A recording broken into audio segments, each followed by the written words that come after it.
secoli usavano rappresentare la sacralità femminile anche attraverso le costruzioni di opere di tipo architettonico, veri e propri templi della sacralità femminile. A studiare uno di questi templi è stato Arnold Leboeuf, che ha dedicato uno studio molto approfondito al pozzo di Santa Cristina. Leboeuf è professore ordinario della storia delle religioni a Cracovia e ha scritto che la Sardegna possiede le più importanti e le più belle rappresentazioni del corpo femminile sacralizzato, tra cui appunto il pozzo. Quindi andiamo a scoprire con lui qual è il legame tra i pozzi sacri e la sacralità femminile.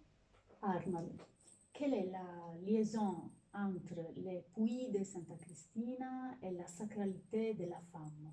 Il y a, il y a déjà la réponse dans la question, non?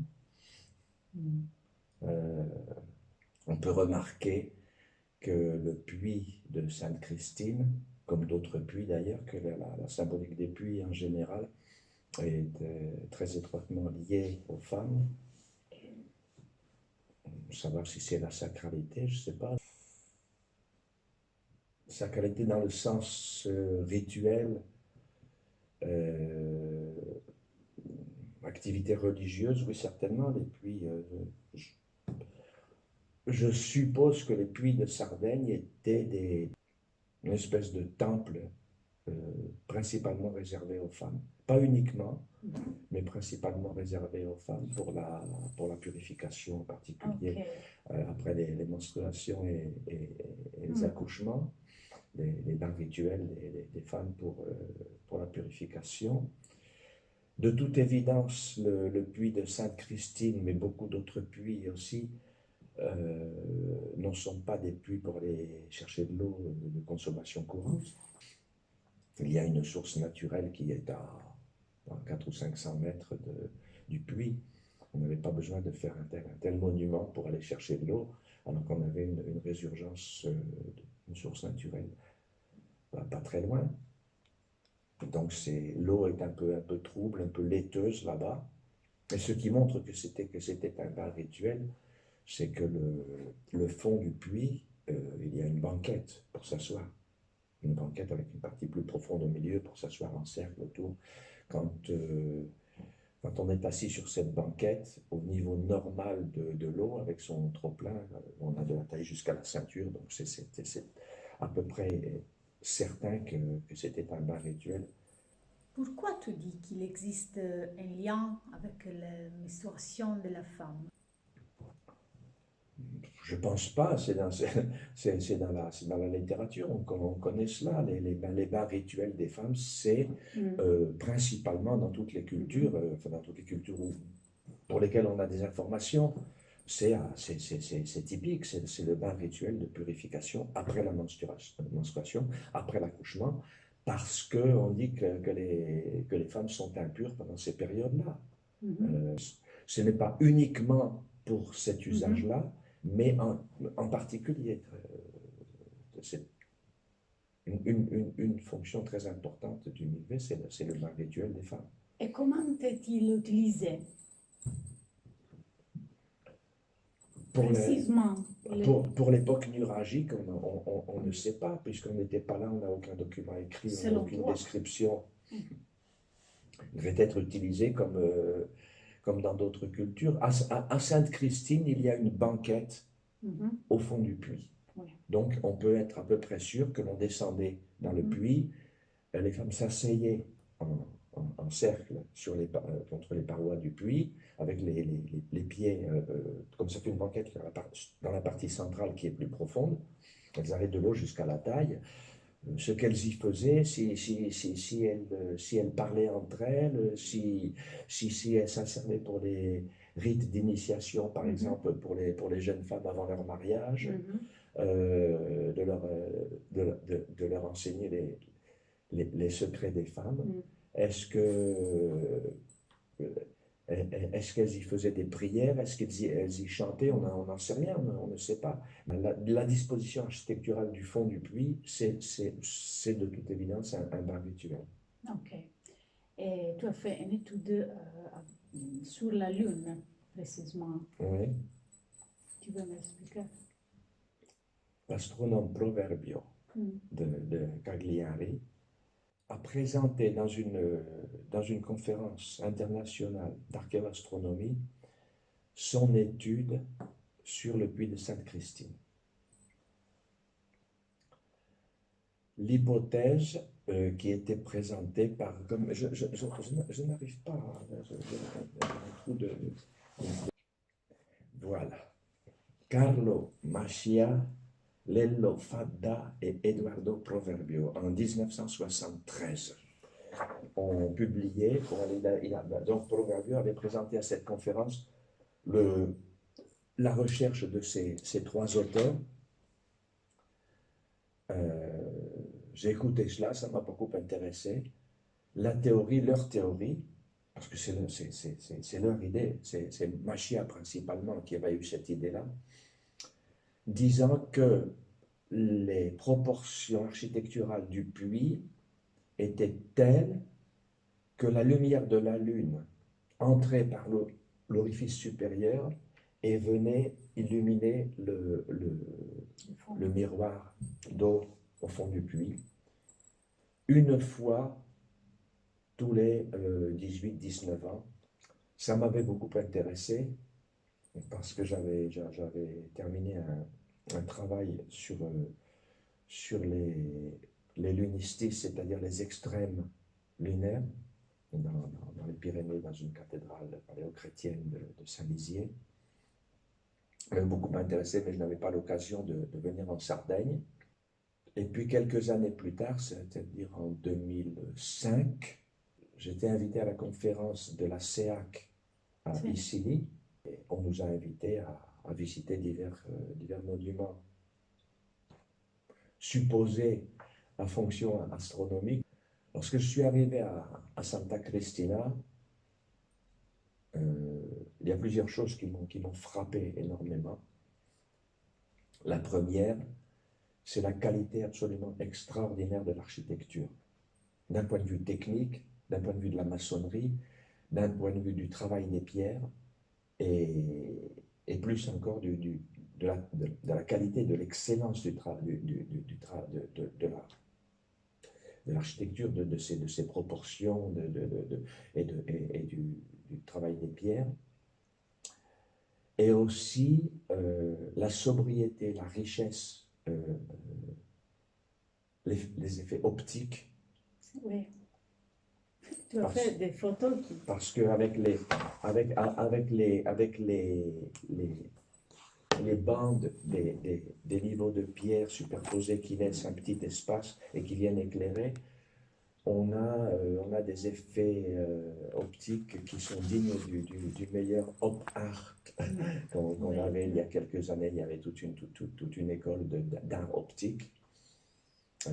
Ça a 1000 ans avant notre ère, donc c'est un édifice qui a 3000 ans, qui est une architecture minimaliste, futuriste et un modèle d'art optique. Donc tout ça m'a beaucoup impressionné, la qualité même du lieu, une qualité absolument exceptionnelle, mais aussi, lorsque j'ai remarqué ce qui n'était pas noté dans l'article de Macchia et Proverbio, c'est que les rangs de pierre, normalement dans une construction à Tolos, les rangs successifs, plus on va vers le haut, les pierres sont placées un peu à l'intérieur, de telle sorte qu'on peut refermer pour arriver à la clé de voûte ou à l'orifice supérieur, comme sont fait les nuraghes par exemple.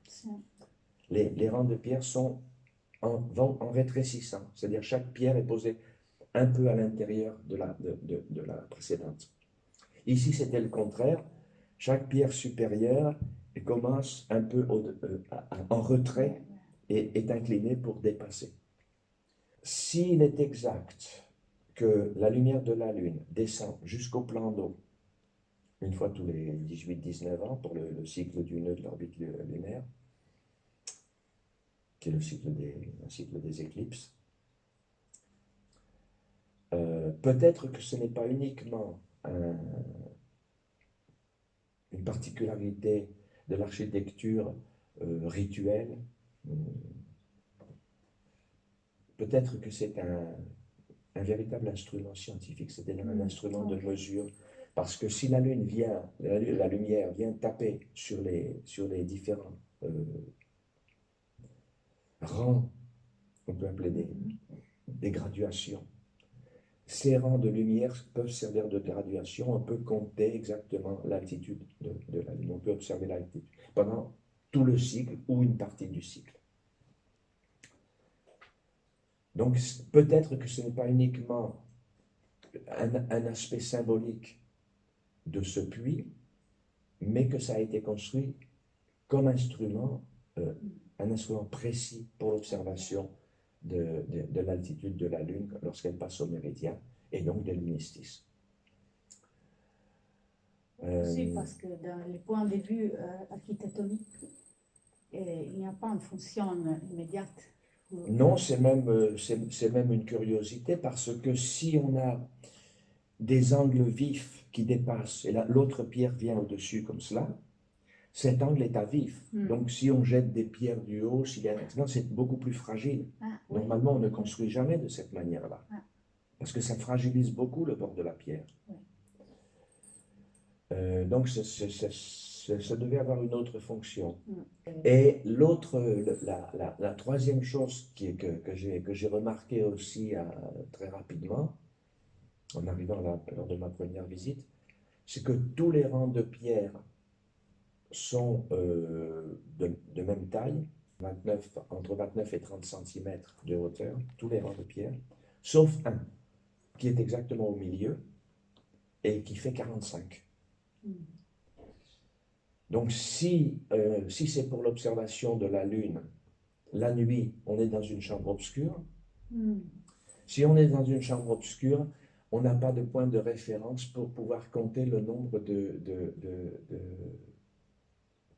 gradins qui sont illuminés, de rangs, de graduations qui sont illuminées. Il faut avoir un point de repère. Le point de repère, c'est un point de repère optique. Lorsque la lumière arrive, passe 30 cm, 30 cm, 30 cm, un moment, c'est beaucoup plus, c'est 45 cm, on a une référence optique dans cette chambre obscure, et la partie basse, lorsque la lumière de la Lune atteint la partie basse de la pierre la plus grande, du rang de pierre le plus grand, alors on sait que là on commence à observer, à compter. 0 ou 1, ça dépend si on veut commencer par 0 ou par 1, 1, 2, 3, 4, 5, jusqu'au fond. On a donc une graduation qui correspond à diverses hauteurs de la Lune. Magnifique. C'est très intéressant pour moi ton étude sémantique sur les liens entre les mots, puits, femme, serpent, miroir. Tu veux me raconter? C'est beaucoup trop long, on ne peut pas, dans une petite entrevue, raconter tout ça. C'est en rapport avec les sirènes, avec la Mélusine, avec l'éminence grise de l'empire aztèque, Cihuacoatl, la femme serpent, qui était en fait la personne qui dirigeait l'empire, qui dirigeait l'empereur, qui tirait les ficelles derrière. Mais il s'appelait Cihuacoatl, c'est-à-dire la femme serpent. C'est la Vierge avec le pied posé sur la tête du serpent, c'est Ève avec le serpent, c'est Athéna qui décapite la Gorgone. Athéna est une déesse lunaire. Mélusine, c'est aussi un personnage lunaire, avec les miroirs. Bon, ça demanderait beaucoup trop de temps d'expliquer tout cela. Le miroir d'eau, au fond du puits, on appelle ça un miroir d'eau. Tu penses que le rôle de la femme peut être raconté d'une autre manière dans l'histoire? Certainement, mais c'est un sujet assez délicat, non? La femme serpent qui était l'éminence grise de l'Empire aztèque. Il n'apparaissait que très peu en public ou presque jamais. Il vivait dans la chambre obscure, comme Mélusine, la chambre obscure, c'est-à-dire un observatoire probablement. Il était le grand prêtre de la Lune. La Lune apparaît la nuit, c'est un être fantasque, lunatique, difficilement contrôlable, difficilement compréhensible, avec des cycles très compliqués et beaucoup plus modeste sur la nuit. C'est pas brillant comme le soleil. Mais si on veut connaître tout le système solaire, il faut passer par la Lune. Quand on regarde la Lune, on voit beaucoup d'autres choses que la Lune. Y compris, on peut définir le chemin du Soleil. Alors, ceci pour dire que je suppose que les femmes ont toujours eu un pouvoir énorme dans toutes les sociétés. Mais de second plan, cachées, elles ont eu l'intelligence de rester dans l'ombre pour mieux manipuler. Premièrement, l'astronomie a toujours été religieuse dans ses débuts. C'était une des attributs, des fonctions, des occupations principales de la prêtrise dans à peu près toutes les religions. Toutes les religions commencent par une création du monde, c'est-à-dire une cosmogonie, une cosmologie. L'astronomie aux mains des prêtres, avant l'astronomie scientifique, est toujours une astronomie occulte, cachée, secrète. Traditionnellement, les brahmanes avaient une très bonne connaissance de l'astronomie, mais ils ne le disaient absolument à personne. Ils ne l'enseignaient qu'à leur fils, et c'est tout, à personne d'autre. C'était toujours un secret de la prêtrise, l'astronomie, parce que c'est un instrument de pouvoir. Si on est capable de prévoir les éclipses, on peut menacer le peuple d'apocalypse, de fin du monde, de maladies, de tremblements de terre, de diverses catastrophes. La fin du monde. La fin du monde. Alors on terrorise les gens, mais on peut arranger cela à condition de recevoir quelques offrandes. Mais les offrandes venant de milliers de fidèles, ça finit par faire une belle fortune. Dans tous les puits d'Europe en tout cas, et à Sainte-Christine aussi, mais aussi dans d'autres puits névralgiques, on trouve des offrandes de bronze. Ça, c'est une belle fortune à l'époque. Donc c'est un instrument de pouvoir, un instrument une possibilité de s'enrichir et de pouvoir. Et pour ça, c'était toujours secret. L'astronomie ancienne était toujours gardée de manière secrète et transmise par des légendes, des mythologies, des allégories, des symboles, des allusions, mais jamais directement. Ils ne disaient jamais exactement ce qu'ils savent. Pour garder le secret, pour garder le pouvoir. Alors, ce qui est intéressant, c'est que probablement, c'est à la fois instrument de pouvoir, mais instrument de pouvoir occulte, et en même temps, c'est le début, c'est la base de la pensée scientifique. Parce qu'il faut observer, créer un modèle de représentation, ensuite faire des prédictions à partir du modèle, ensuite de nouveau observer pour voir si la prédiction se vérifie. S'il y a une erreur, si c'est un peu à côté de la vérité, il faut reformuler l'hypothèse ou le modèle, et de nouveau observer, de nouveau affiner, comme ça on arrive presque à la perfection. Mais ça, c'est tout à fait le mouvement scientifique. Je suppose, je pense, que si l'astronomie de base est la plus compliquée, la plus utile, celle qui fonctionne, c'est l'astronomie lunaire. Et pour le rapport de la Lune avec les femmes, l'observation de la Lune par les femmes et tous les rituels lunaires qui étaient aux mains des femmes, Je pense que les débuts de l'astronomie sont une invention, une fabrication féminine, c'est-à-dire le début de la pensée scientifique est sorti dans des clubs ou des groupes de femmes. Avec les puits, à Sainte-Christine, c'est un peu particulier parce que je ne suis pas sûr que ce soit nuragique. C'est un puits très, très, très différent de tous les autres puits nuragiques.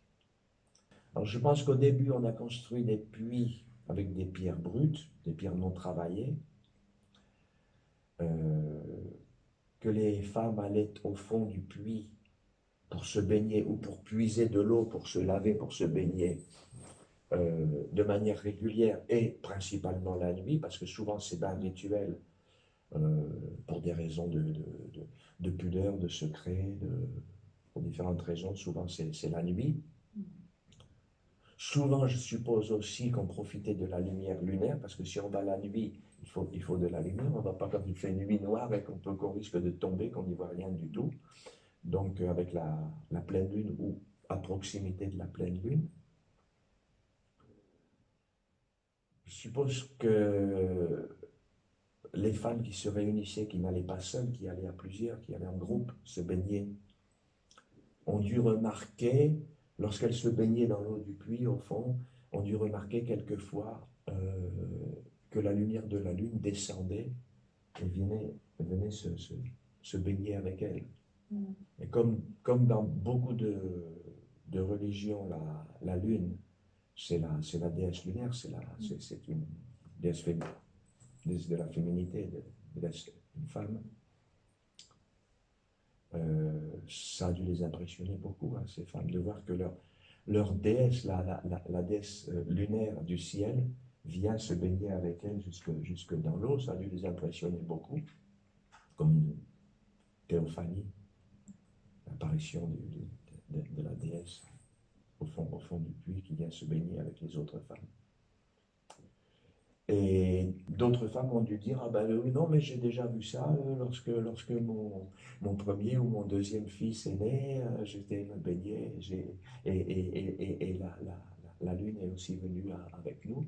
Et comme ça, peu à peu, ils ont dû comprendre qu'il y avait un cycle, que pendant plusieurs années, la lumière n'arrivait que très haut et puis venait plus bas et pour finir venait se baigner. Et puis ça durait 1 année ou 2 années en hiver, et puis de nouveau ça remontait, ça n'apparaissait plus.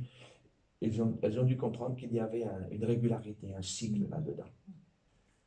Donc je pense que Sainte Christine c'est la perfection architecturale et esthétique d'une tradition locale beaucoup plus ancienne qui s'est accumulée pendant des siècles.